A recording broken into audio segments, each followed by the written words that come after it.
So let's look at how we can add additional documents for a customer to sign. So open up the event where you need additional documents and go to the terms and conditions section. Here you can see anything already added. Now, if the status is still pending, you can delete this. You can remove it because it hasn't been accepted. So you don't have an accepted contract in place. And then you can go ahead and add a new one. So if you were to remove it, let me show you if we removed this. Now we don't have any. We can then add a new one, name it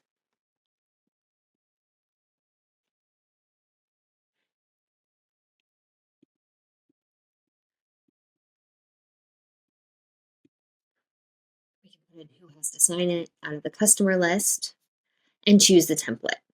And we'll pull through and then we can say, yep, that's the correct one. And now here it is again, pending. Okay, so that's one way.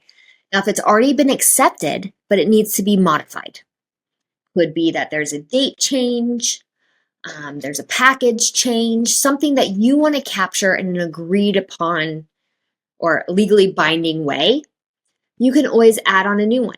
So you can add, and you might have a different template here. You could have date change agreement, or you could have a completely just a new contract. If you're adding a new contract, I do recommend you speak with your legal advisors to have the correct wording saying that this signed agreement supersedes any previously signed contracts, something to that effect, to make sure that you know that this overrides anything previously accepted. Or it could be just a supplement. So it could be a date change addendum. We also see sometimes if they're having fireworks or live music that there's a supplemental agreement to sign, whatnot. So you have different templates to pull that through. You can name it. So this could be supplement, required, yes. Category, so it could be your image rights. So if you're asking them to sign something, user story, insurance related, other, whatever it might be.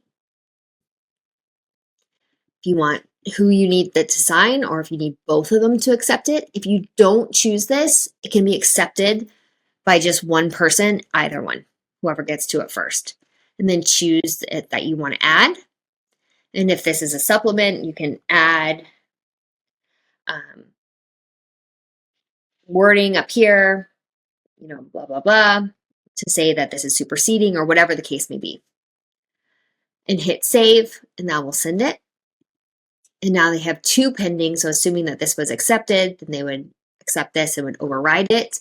But once it's accepted, it cannot be deleted because it is a legally binding contract. That's why if you have something new, you do need the wording that says it supersedes, or if you've deleted, you've added it to it, or if it has, different purposes. So your image rights or your firework waiver, live music waiver, whatever it may be.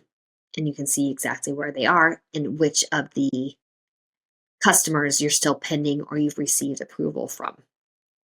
And you can add on as many different contracts as you need to in order to manage the event appropriately.